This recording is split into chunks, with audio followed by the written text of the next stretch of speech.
Hello, everyone. Thank you so much for joining us today. My name is Emily Sprenger. I'm an academic trainer in the Center for Teaching and Learning, and we are very excited to have one of our own alumni come back to present. Dr. Kim Janson, the president and CEO of Janson Associates, and one of our very own Dr. Melody Rawlings, the director of the Center for Advancement of Virtual Organizations here at NCU. A couple of housekeeping items here. Remember that this webinar is being recorded and we will post it in our CTL webinar LibGuide page for future reference. If you would like to see the subtitles in this webinar, please hover over the CC option at the bottom of your Zoom and select Show Subtitle. Absolutely would love to have conversation in the chat, so please be prepared. There will also be a time where we do want you to communicate and put some answers to some questions in the chat. Questions are welcome in the Q&A. Without further ado, I'm going to pass this over to Dr. Kimberly Janson. Thanks for that, Emily. I can't think about a better way to spend the afternoon than talking about this important topic. I had the pleasure of working with Dr. Rawlings to start as part of my dissertation. And when we were brainstorming about different ideas, I brought this one to her because after working in more than 40 countries and over 300 companies, I'm sure you see what I see, which is there's a lot of people in place that just shouldn't be in manager roles. I called them bad managers. She kindly helped me continue to rephrase it to poor managers. But I'm so annoyed at the fallout from people who just shouldn't be in leadership roles and the impact that has on employees and leaders just around the world. And so as we were working through that and narrowed down this idea of the dissertation, we immediately saw that that work was going to be the first of many. And so it actually was. We've had some terrific opportunities to talk to some subject matter experts. We've talked to a lot of people in the fields, in the world of work, doing the work and how they think about this. Because the premise behind this topic is that poor leaders are often the result of choosing the wrong people. It's a root cause issue in many ways. And we'll get through some big ideas to help you understand that thinking. So we're excited to share this. We're also very excited because the book we just wrote on the same title was sent out for pre-order just a few days ago. So we are super pumped to share with you some of our thinking. With that said, let me go ahead and start taking you through a couple of the ideas. Hands down, the evidence tells the story. This is a data-based approach. We married in our relationship, not only two redheads, but we married the world of academic science with the business world, which is my world. We cross over a little bit. Of course, I spent time getting a PhD. Dr. Rawlings has spent time working with businesses, but there was quite a wonderful connection in the data component. And we said, well, what do people think about this? What's the data pointing to? And so what it showed us is that there's a tremendous amount of variation in how people determine leadership potential. That doesn't work.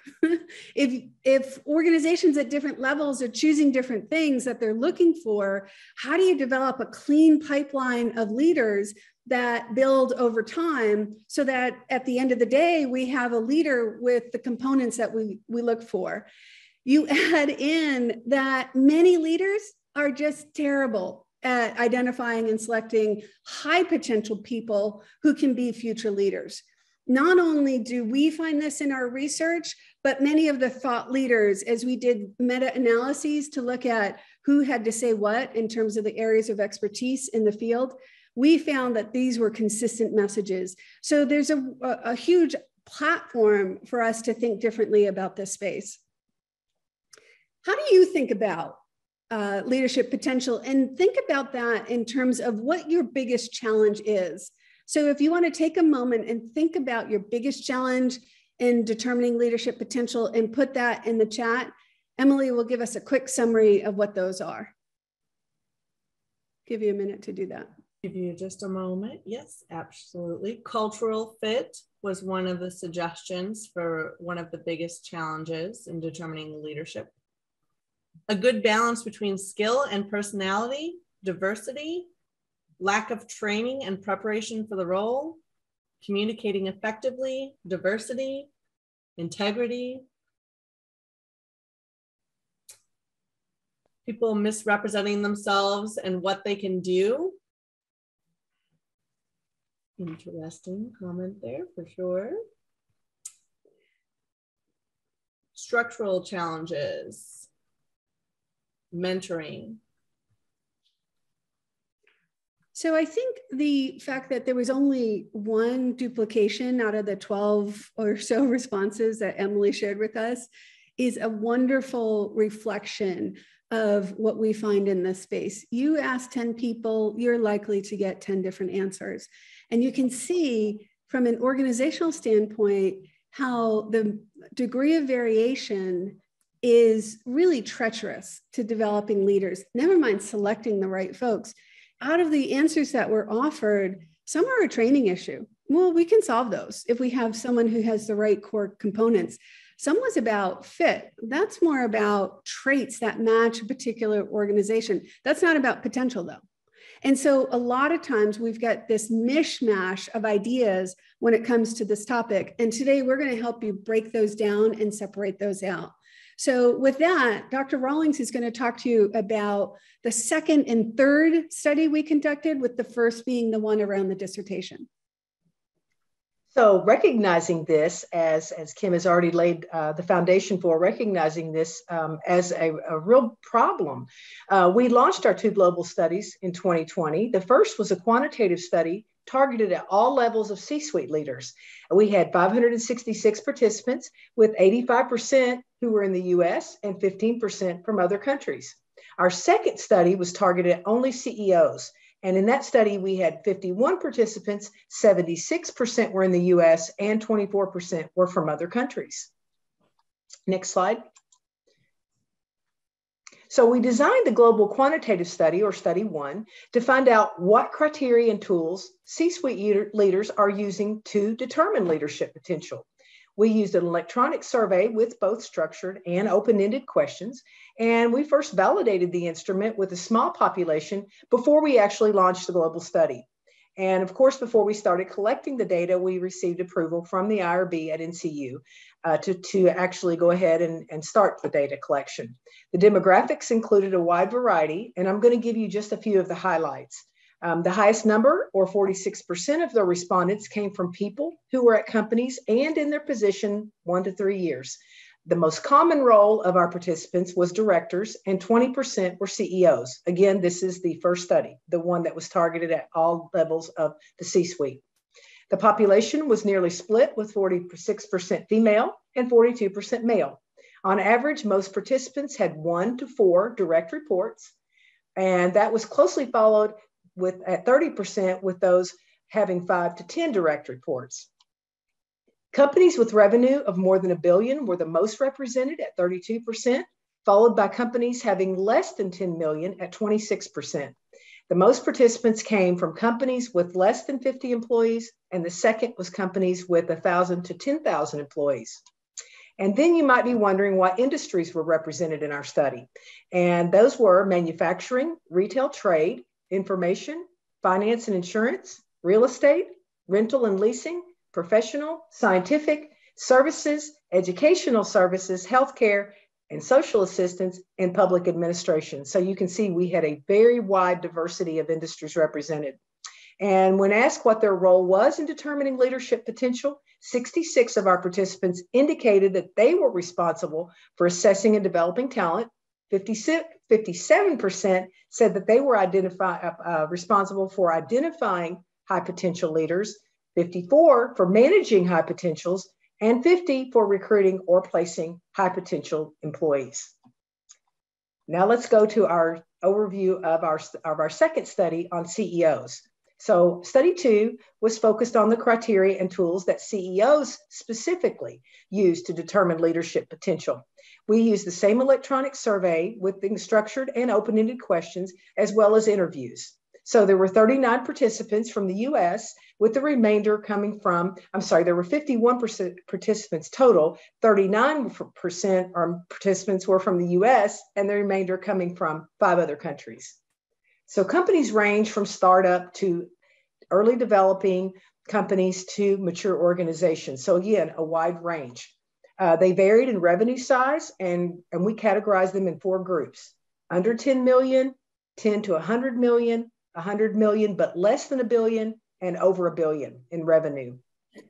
Employee size ranged from 20 companies with less than 100 employees, 16 companies with 100 to 1,000 employees, 7 from 1,000 to 10,000, 6 from 10,000 to 100,000, and then we had 2 companies with over 100,000.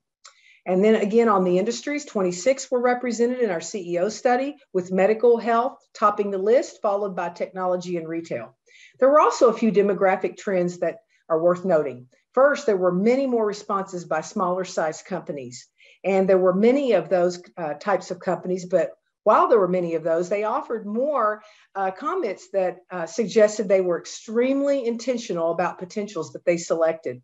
And gender seemed to be the most interesting in terms of demographically different responses. So we had 12 women and 39 men who participated in our CEO study. And in general, women mentioned more specific criteria overall.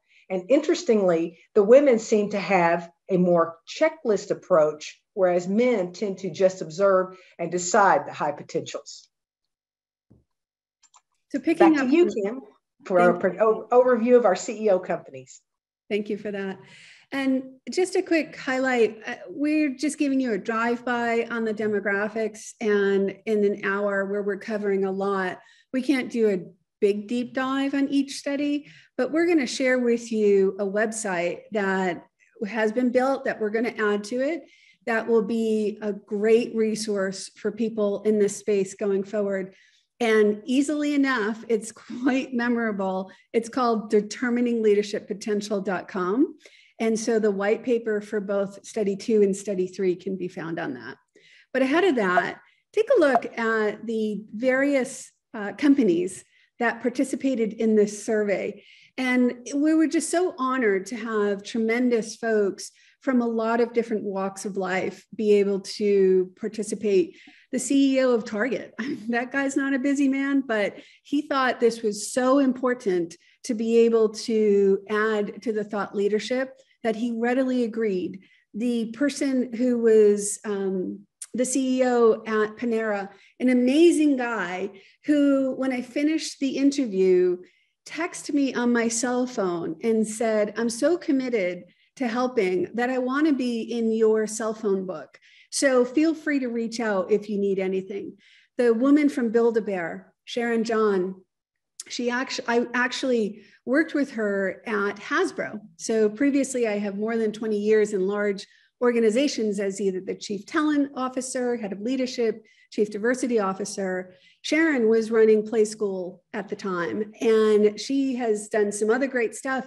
And she's the CEO of Build-A-Bear. And when she had the opportunity to say yes or no, she jumped in with both feet. She was so earnest. Same with the CEO of Ruth Chris or Levi Strauss.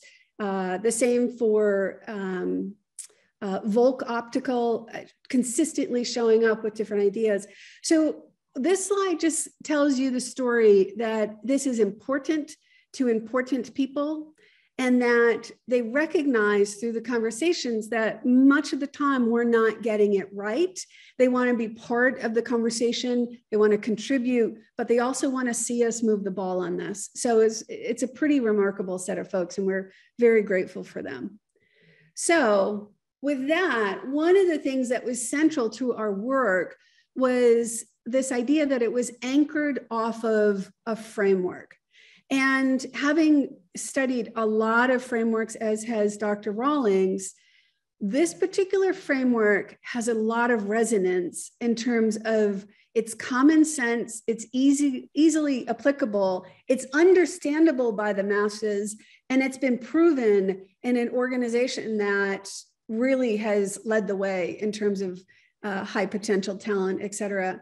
The leadership blueprint was designed by Alan Church and a colleague of his, Rob Siltzer.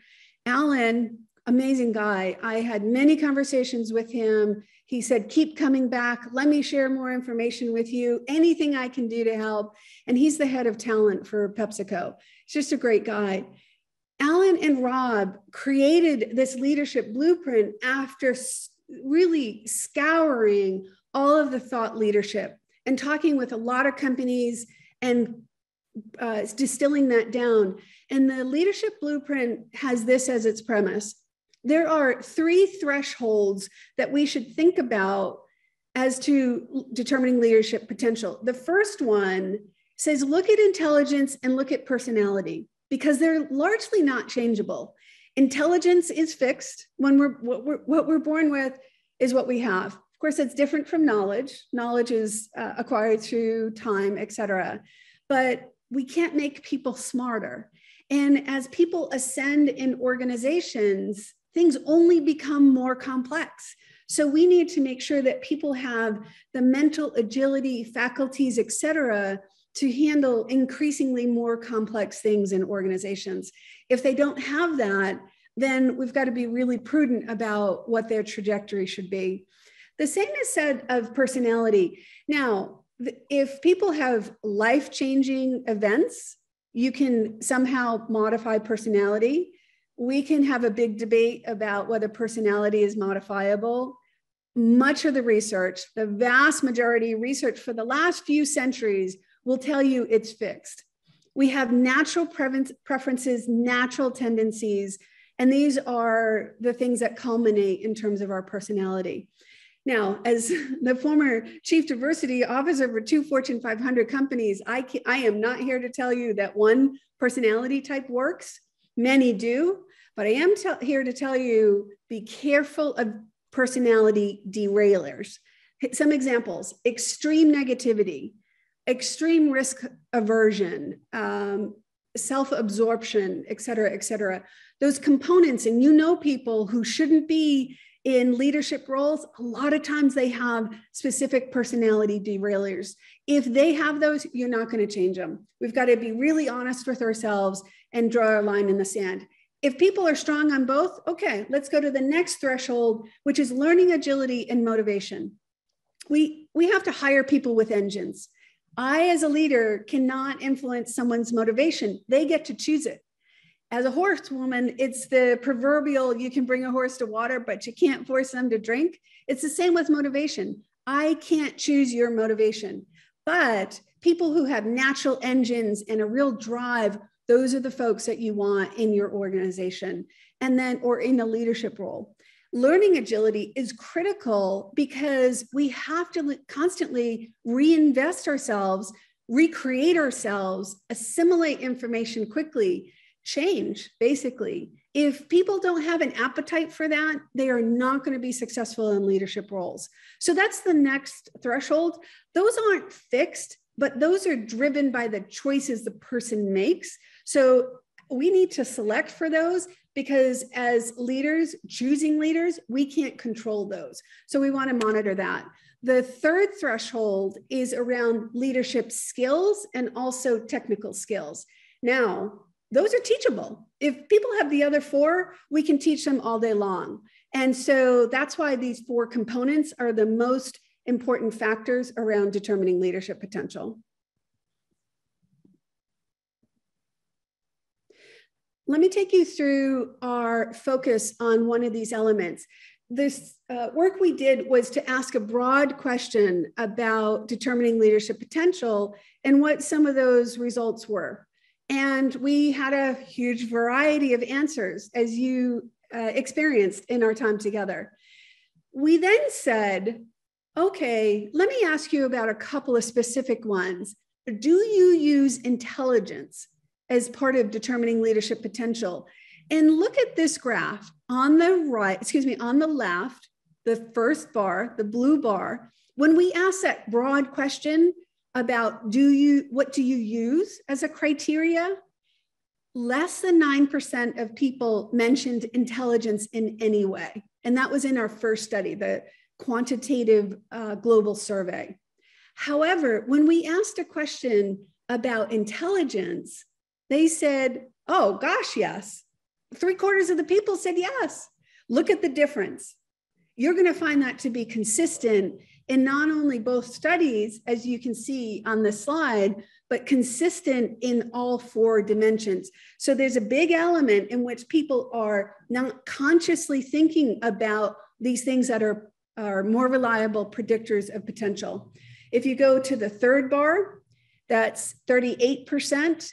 That's when in the CEO study, we asked the broad question, what criteria do you use? So 38% mentioned intelligence in some way.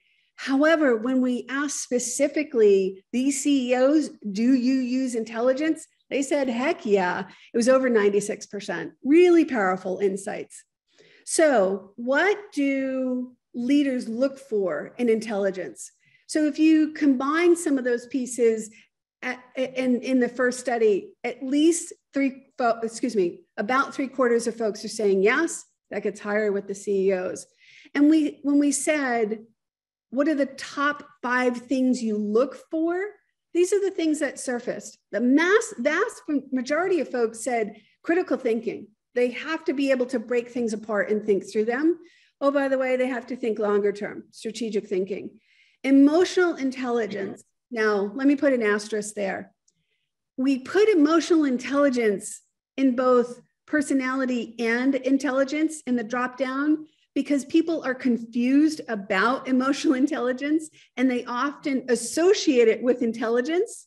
And so we wanted to be able to capture whether they thought about it or not, rather did they think about it in the correct bucket. Emotional intelligence is related to personality, not cognitive ability. But look, 66% of folks are using emotional intelligence in terms of how they think about intelligence. Curiosity, also, can they generate and manage complex ideas?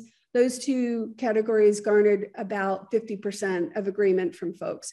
So, and think about those things. Those don't get better with time significantly. Maybe on the edge, but you have to have the intellectual horsepower to be able to fuel that level of thinking. We asked, okay, you do use it. How do you assess intelligence? And most of the people, 89%, consistently told us that I know it when I see it. I see it in an interview. I see it on the job. It's nice to have convergence, but my little asterisk there is that we don't have people who have very good observation skills or are looking at things through the right lens to be able to test the things that they're looking for. So while there's great convergence on observation, and you'll see it on all 4 of the dimensions, it's a little bit concerning as well, because I think it's a blind spot for many people that we're going to have to work on. Other people said, well, if they get the results, then I know that they're smart enough to get the results. And others would say to you, whether through references or people who have worked with them, that's how I assess intelligence. You know, people talk about them in that way. I'm going to hand it over to Dr. Rawlings, who's going to share some of the insights on motivation.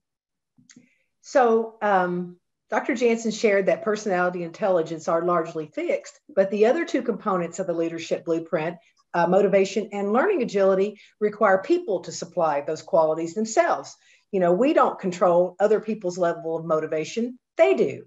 So just as with the previous graphs, if you notice here, when the first bar on the left of our first study, you'll notice where when they were just asked broadly about motivation, if motivation is a factor in determining leadership potential, you can see the response rate there versus when they were asked directly about it. Again, you're going to see these across all 4 of the components. So when they were asked directly about it, what a huge difference. Same with the other 2 bars, the green one and the purple one on the right pertaining to the CEO study. So there was wide agreement among the leaders at all the levels that self-motivated individuals are likely to be the top performers. And our CEOs described motivation in a variety of ways. And just to give you just one quote, I thought was really interesting from Dick Johnson, CEO of Foot Locker. He said, it's what leadership is about, quite honestly. I think to be a great leader, you've got to bring your own engine. And I think that pretty much sums up the gist of, or the sentiment from all of our CEOs on this very important aspect of determining leadership potential. So motivation is incredibly important. So in our next slide, so then we wanted to know then, what do leaders look for in motivation? So you can see here that a high percentage, over 86%, use motivation to actually determine leadership potential.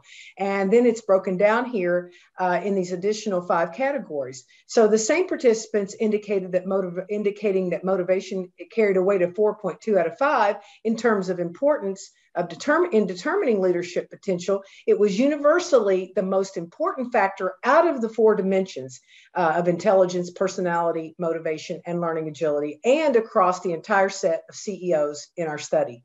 Every participant indicated that they used motivation in the process and had an average importance level of 4 out of 5. That's pretty significant, as far as being the most significant and it was most significant for business, finance, and technology organizations. An important distinction here that we made in our study was to differentiate between intrinsic and extrinsic motivation. Of course, we know, we think back, we know that intrinsic comes from outside the person, resulting in social rewards, while intrinsic comes from inside, and it's more likely to motivate people. So people with intrinsic motivation are going to work more tirelessly to improve and achieve, and the work itself does carry value, and they're looking for that achievement, recognition, variety, and creativity. Many of our CEOs spoke about the importance of people being intrinsically motivated. So again, making that distinction. And one common reason that they mentioned was that external motivators will eventually run their course. Next slide, please. So how is motivation assessed? So when determining ways of assessing motivation, observation came in as the most popular, and it was cited by 94% of our participants in the global quantitative study. No other assessment method came close, even though assessment and reference word of mouth were tied both at 40%. So our lowest selection were scenarios, you can see here on the slide. Motivation was assessed in a variety of ways by the CEOs, and with observation again topping the list. And just a couple of representative comments, one from Keith Herman, CEO at IPA Equities, who emphasized that words are just words, and it's your actions that mean everything. And then Norman Souter, CEO of William Jackson Food Group, indicated that they measure it based on individuals' response and performance. And I thought this was interesting, in not so fun placements or less than ideal situations, and to see how ultimately how committed they are. Will they stay in that? Will they see it through? How did they handle those not so fun placements? And the concept of ambition was raised 9 times by CEOs in relation to motivation. So it might surprise you that 7 of the CEOs expressed that too much ambition and motivation is as troublesome as not enough. So one of the representative comments came from Joel Stevenson, CEO of Yesware, who said that a person who has extreme motivation and has no work-life balance won't work here, as we tend to have a good balance. Someone who is too much out of balance would be too tough to handle. So I thought that was pretty telling. So back to you, Dr. Janson, on personality. Every time I hear Dr. Rawlings talk about this, or we exchange ideas, I get more excited about it, because this is a real issue that people have been trying to crack the code on for quite a while. And we haven't really been able to make some strides in it. And then maybe you're seeing some of the patterns that we saw right now. People think about it in a ton of different ways. And then when they think about it, then they agree that it's important. But then when we ask how they think about it, it's really at an elementary level. So if you just think about the last 2 slides ago, what do they look for in terms of motivation? If these are the things that are most apparent in motivation, for example, we can develop really good questions in an interview process, or we can help leaders understand what that looks like and give folks an opportunity to demonstrate these in projects or stretch assignments. If we have really good assessments that help assess the level of something, we can get a more data-based approach. So these directional components provide rich expertise and perspective from the decision makers in organizations about what these things look like. This is not a plug for the book, but it's an opportunity to tell you how we dealt with this. In the book we wrote, we focus a chapter on each of these. What did the CEOs, et cetera, have to say about it? What are examples of what it looks like? Dr. Rawlings just gave you a smattering of that. But knowing from a conceptual standpoint and then a specific behavioral standpoint, it helps sharpen our lens about what to look for. We also then include a ton of tips and ideas about how to navigate that. But what you can extract from this are things that then allow you a laser focus on how to look at these things with more competence. No surprise by this time, but what a big gap on that first study on personality. When we asked criteria, people didn't mention personality. That was a crazy idea. Sometimes they mention things about personality, different components, but only 2% of people mentioned personality. However, 77+% when asked directly said, yeah, it is important. We actually think that number is a little low. We think there's some taboo around talking about personality as a component. However, as an executive coach and a business transformation expert, I can tell you the vast majority of reasons why people are unsuccessful in their role often relates to personality. And we don't have leaders who are competent enough to talk comfortably about personality components that are derailing. And so there's some work there. More CEOs mention personality because they've been through the ropes.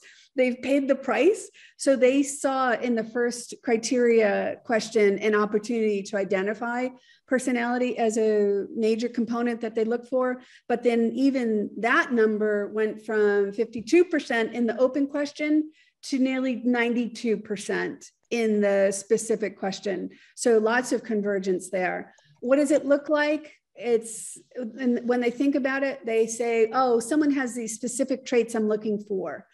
Others, about half, say, do they have these derailing personality traits? I think that's a somewhat new or narrow concept that, again, has lots of opportunity for us to educate more robustly. Hogan & Hogan has developed a tremendous assessment. It's the most common executive assessment in the world. And they identify 11 personality derailers that consistently show up and are issues if managers can't navigate those. Intensity of traits is something they look at. Not only do they have them, but how significant are they? Let me give you an example. You may have heard the expression, a strength taken too far starts to work against you. So if someone is data-oriented, that's a strength. We love that. If they are so stuck in the data that they can't rise above and see the bigger picture, or they actually can't do anything with the data because they're so paralyzed by it, that's a strength taken too far. That's an example of intensity of traits. The absence of traits is another one that they look for. Are they completely missing some fundamental pieces? And then we gave an open-ended component to this answer, and we got a lot of variation, as you would expect, on what it looks like. No surprise to you in terms of how it's assessed. Observation, nearly 93% of folks say, well, I just look at it, I watch it.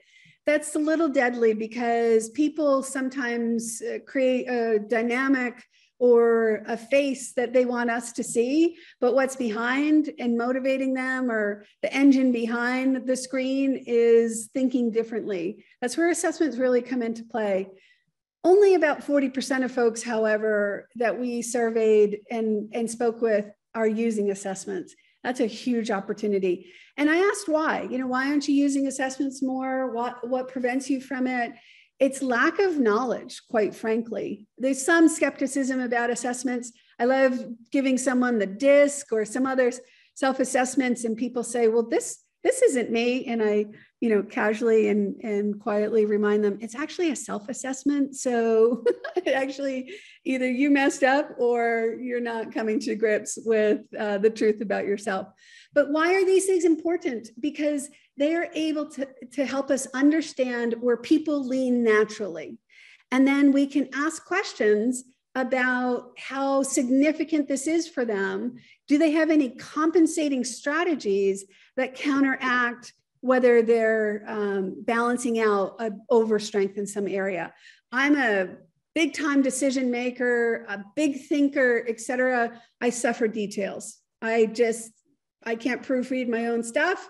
Dr. Rawlings is an expert in that statement. She'll tell you the firsthand knowledge. I cannot read my own mistakes, but I have compensating strategies to help me with that. So nobody's perfect.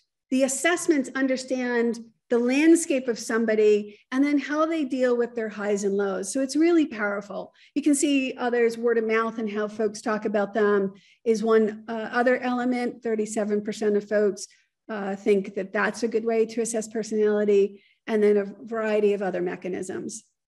Let me hand it back to the learning expert, Dr. Rawlings. Well, I don't know about that, but I know that we've got a lot of great comments in the chat box, and I know that there's going to be a lot of questions. So I'm going to kind of go through this kind of quickly because I really want to get to those questions and interact with the audience. So we can all agree that the world of work today is so challenging and complex and ever changing. And so it does require the need for leaders who can not only easily adapt and learn on the fly, but who embrace it, who thrive on it, who love it. And so when we think of people with high learning agility, we think of people who are curious, who gravitate to new challenges, who can apply critical thinking skills, enjoy solving complex problems. So this one is really interesting, our graph here, because if on all of these, we've pointed out the difference in the bars between when we ask just broadly, when we ask the question broadly versus when we ask directly. So there's even a greater difference here in each time in the first study and the second study with the CEOs when we ask broadly versus when we ask direct. And all of them, again, as Dr. Janson pointed out, when we ask direct, oh my gosh, yes, learning agility does matter.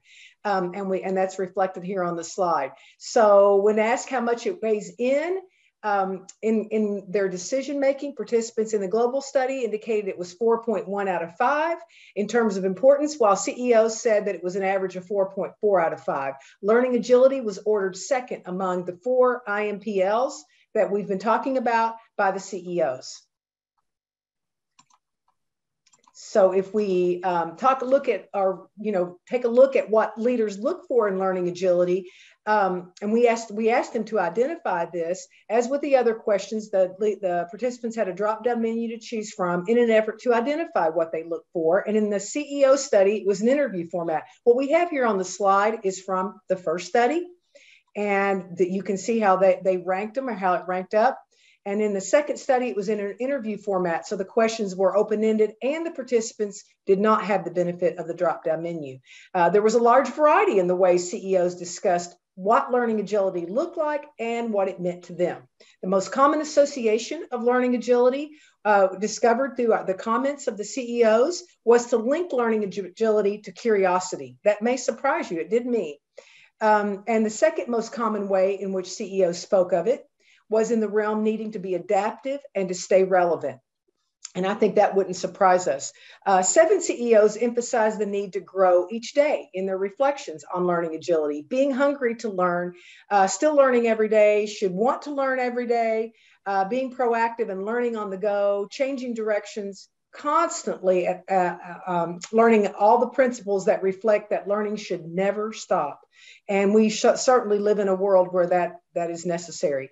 9 CEOs indicated they associate learning agility with 2 other IMPLs, and those were motivation or intelligence. So then, what did we learn about learning agility? How is learning agility assessed? We learned from our studies that leaders employ several methods to assess leadership potential in this area of learning agility. The results showed a similar pattern, with the number 1 effort they put forth for assessing learning agility as observation again. And you can see how the other ones break down here. Surprisingly, not many CEOs mentioned using tools such as assessments, case studies, or tests, just because, and that that attests to just how important it seems to be. So most responses in the CEO study related to observation in one form or another. And that may have been through language, application, performance, and again, there's that word again, even curiosity. And so many CEOs spoke of observing agility through language. We mentioned, they also talked about it happened in the interview process and in presentations and in the way the potential handled or fielded questions. So others mentioned seeking whether they take risks and whether they are, again, curious. The good news is that learning agility can be developed. And ironically, it can be learned. And so while there is more, while it's more easily developed when you are hardwired or wired that way to begin with, numerous studies do demonstrate that it can be developed, and a company that constructively fosters a culture, a learning culture to enable success and that they intentionally have employees increase their learning ability or agility is more likely to actually develop that learning agility. And so that brings us to, and someone mentioned in the chat box, they mentioned diversity. And so Dr. Janson is going to talk to us about diversity and determining leadership potential. Yeah, this was an important topic for us in dealing with this subject matter, because we all have biases. We're just created that way. It's absolutely a way in which we operate to help navigate the world. If we didn't have biases or assumptions and tendencies, then we'd have to look at every piece of data. So there's a human genetic component to the fact that we lean and assimilate based on that leaning. However, in the area of determining leadership potential, it can be quite difficult to make sure that we are not acting on those. And we did some work and organized our thinking around this concept of implicit bias, because they do influence how we think and how we work. What we found is that gender bias is the most sizable example. The biggest example of bias in this work is about gender and how people think about and make assumptions about. Racial bias, which exists in every organization, it's inherent in the patterns and effects of conditionings from people's lives. They show up. If not, take a look at how diverse your organization is. Often there's a level of diversity up to about 50%, and then the top 50% is not usually representative of the bottom 50%. That's consistent with the work I did researching this as a chief diversity officer for both Hasbro and then Heinz, the ketchup company. But it's also consistent of the work with my clients. And so, racial biases, there's a lot of opportunity there. And then there's so many other examples. Physical bias. We came across studies that height, if someone is above 6 feet, it has a whole different income earning potential. If they're above 6'2", it gives them even more. I mean, just crazy things. We know that people have biases about weight or hairstyle, et cetera, tattoos. So all of these biases, and this is just a sampling, influence people's thinking as it relates to determining leadership potential. This was such an important piece for us that we partnered with a wonderful colleague of mine, Dr. Danny Monroe. Danny and I worked together first at Bank of Boston. We did some cutting edge work in that space on diversity. I had her come and work with me at Hasbro to really do some powerful work in that organization. The work we did won the SHRM Innovative Practice Award at the time. And Danny's a world-renowned expert in this space. And so the chapter on bias in the book is crafted based on the data in the research, but also the combination of expertise based on practitioner experience. So we can't talk about determining leadership potential without looking at bias and acknowledging it and giving some strategies about how to navigate that. We're going to quickly close off. Dr. Rawlings is with a quick drive-by on assessments, and then we're going to get to your questions. Yeah, so this is going to be a very quick drive-by. So you all had mentioned, we've kind of threaded assessments throughout. So these are just some things here on the slide to consider when selecting an assessment tool. Obviously, you want to know the quality, the output, the readability, complexity, so forth. How useful is it? Reliability, how dependable, consistent are the results? Can the test be manipulated? Is the assessment method useful for predicting outcomes? Does it actually work? Do members of protected groups systematically score lower than others? Something very important to consider. How long do the assessments take, and what amount of time needs to be invested in understanding them? What's the cost? That's a big one.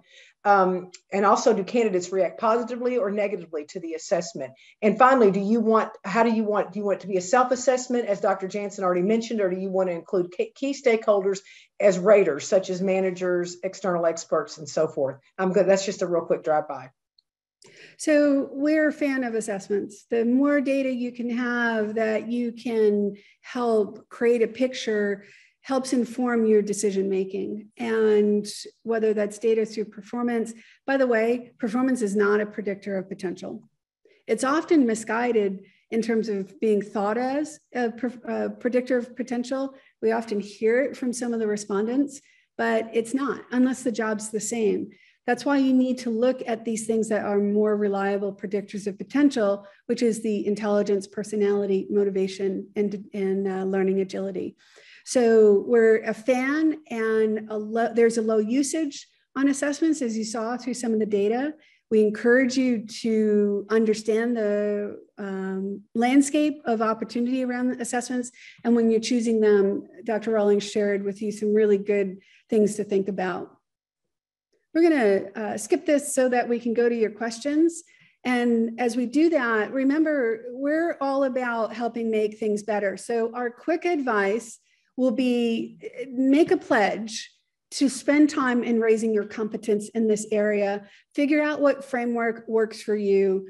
We are huge proponents of the leadership blueprint. I use it with all of my clients, and I have not had one person say, oh my goodness, that's difficult or cumbersome or doesn't resonate. Everyone said, oh my gosh, this is really powerful and intuitive. Then become skilled. And there's specific things you need to do around becoming skilled. And we talk about that in our website and book, but do the hard work, and then provide development for your leaders, for the high potential leaders, to help them realize their capabilities, and work hard on being better every single day in this space. So with that, we've provided a resource for you. That's the book that has just become available for pre-sale. Here's our email addresses. Also, the website Determining Leadership Potential has things, or will, as the book comes out, case studies, interview questions, overall tips. Right now, it has a summary of the white papers and other resources for you as well. So with that, Emily, I'm going to ask that you take over and share some of the questions that were surfaced. Absolutely. I would love to do so. Thank you so much for sharing the book as well, too. I know some people had asked if they could, where they can purchase that. I'm going to scroll all the way up to Alda's question. Feel free to pop anything in the Q&A as well, too. Alda, here we are. Okay, I got up to it. There was quite a bit of conversation in the chat, which was great. Alda asks, I love this information, but in the interview process, how does one measure motivation? Could you talk a little bit about how that was measured? Or Sure. Yeah, actually, I'm asked to interview by a lot of my CEOs, because not only do they recognize I have black magic and can see things and know things before people know them, but I've got skilled questions that help diagnose exactly what's going on. You can ask questions specifically. What I had an interview before this presentation. What inspires you? Where do you get your energy? How have you dealt with adversity? Where do you want to be in 5 years, et cetera, et cetera. And we'll put a lot of questions on the website to help you assess for each of these pieces. but their answers will tell you a story. And God bless folks, they tell us more than they think they do in word choice and answers such as that. So we'll share with you a list of questions as we go on the website specifically to help with that. Great, thank you so much. Dr. Hedgepeth, question in the chat. Did you notice whether men or women had more bias based on physical attributes? Since 12 CEOs were women and used a checklist, and 39 male CEOs did not use a checklist, but rather observation. Could you talk a little bit more about that? Dr. Rawlings, you want to take this or you want me to? Yeah, that's kind of tough because based on our, and you may have better insight into this, Dr. Janson, but it's kind of tough because the questions were not really specifically targeted at, when we say the checklist, it's just that in their responses, they didn't indicate like what was on their checklist is what I'm trying to say. Maybe you have better insight into that, yeah. Dr. Janson? In the CEO study, specifically the interview-based CEO study, in that open-ended question, what criteria do you use? Presence came up a lot, but there was not a big differentiation between women and men. I can recall the CEO of Ulta Beauty, amazing woman running an amazing organization. And she talked about the need to have presence and to be able to garner engagement with folks, and that how you show up makes a difference. And so while people didn't speak specifically about physical presence because physical traits, because the study wasn't organized around that, they did speak specifically about things like presence, and that was consistent across gender. Thank you, Dr. Janson. Thank you, Dr. Rawlings, for that. I have a question, and forgive me if you touched on this in the beginning, but how did you solicit this to CEOs? How did you reach out to them? How did you get that list? Yeah, a lot of different ways. Okay. Yeah, so I handled that piece of it. Okay. So first was on LinkedIn and reaching out to my network. I also have an Instagram following of more than 200,000 followers. And so advertising on that helped. I also have a lot of clients who are CEOs. And I asked them, and God, my clients are the best. I'm just so fortunate.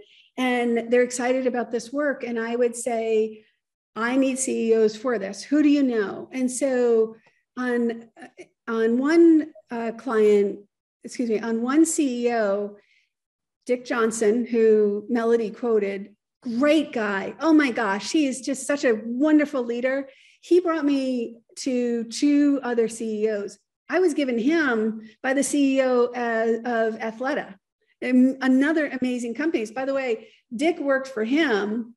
He focused on creating really strong leaders. Dick then went and ran a different company, Foot Locker, et cetera, et cetera. And so a lot of times those came from relationships through my client CEOs.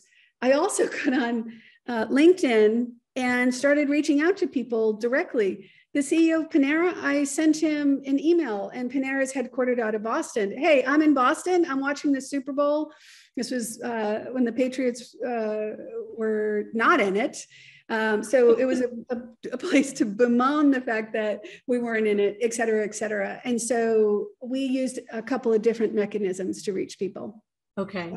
To add a little bit to that, it's that good old chain referral or snowball sampling. Yes. No, absolutely. Thank you so much. I have a few more questions in the chat, so I'm going to go ahead and try to get to most of them with the time we have left. Do you think that I'm so sorry. This is in reference to the Ulta CEO.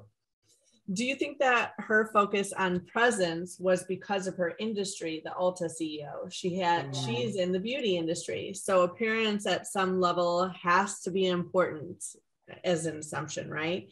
So what about the CEO of an IT company? Yeah.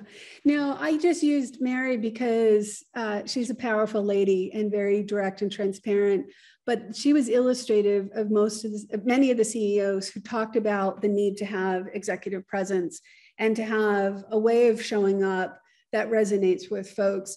She didn't talk about physical attributes, which, to your point, would be easy for her to divert and talk about it. But I mentioned Mary just because she left such an impression because of her holistic way of thinking about leadership. And she and others, the CEO and chairman of Ruth Chris, the CEO of Levi Strauss, of Trammell Crow, they said by definition, leaders have to have followers. And so you have to show up in a way that resonate with folks. And a lot of times, very senior folks have learned how to use their physical attributes, their voice, their open gestures, et cetera, to help reinforce different messages that they're trying to portray. So no, I don't think there is a correlation at all because it was consistent across many industries. Okay, great. Thank you so much for that. And I have to ask this question. In light of the pandemic with life changing, do you think the way businesses promote or hire will change? You want to take that? Yeah, I think it has to some degree. Of course, there's certain principles and leadership principles that are unchanging. But I do think, and you could attest to this better than I, Dr. Janson, just because you have so much experience in this realm. But I think that it does have to change in many ways.